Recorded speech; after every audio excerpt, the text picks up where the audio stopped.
కొంతమంది మమ్మల్ని అడుగుతూ ఉంటారండి, మేము ఏ పాపం చేయలేదు, చీమకి కూడా హాని తలపెట్టలేదు మేము.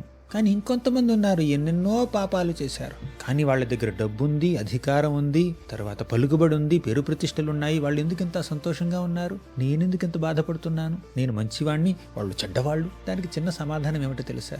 ఇప్పుడు మనం బాధపడుతుంటే ఇప్పుడు మనం ఏం తప్పు చేసి ఉండకపోవచ్చండి, కానీ ఇంతకు ముందు చేసినటువంటి తప్పులకి ఇప్పుడు మనం కష్టాలు అనుభవించవచ్చు. అలా కష్టాలు అనుభవించడం ద్వారా మనం ఆ కర్మ ఫలితాన్ని అనుభవించేస్తాం, తర్వాత విముక్తులం అయిపోతాం. కానీ ఎదుటి వ్యక్తి తప్పు పనులు చేస్తున్నా కూడా సంపదతో ఐశ్వర్యంతో ఉన్నాడంటే వారు ఇంతకు ముందు చేసినటువంటి మంచి వల్ల వారికి ఐశ్వర్యం సంపద ఇప్పుడు వచ్చాయి. కానీ ఇప్పుడు వారు తప్పుగా ప్రవర్తిస్తున్నారు కాబట్టి వారి ఐశ్వర్యాన్ని భవిష్యత్తులో వాళ్ళు కూడా బాధపడాలి. అనవసరంగా మనల్ని మనం ఇతరులతో పోల్చుకోకుండా మన విద్యుక్త ధర్మాల్ని మనం నిజాయితీతో నిర్వహిద్దాం, పైగా భక్తి మార్గాన్ని ఆచరిద్దాం. ఎవరి కర్మఫలం వారికి ఖచ్చితంగా లభిస్తుంది. ఇది భగవంతుడు ఈ ప్రపంచంలో చేసినటువంటి ఏర్పాటండి, అందులో కాంప్రమైజ్ లేదు.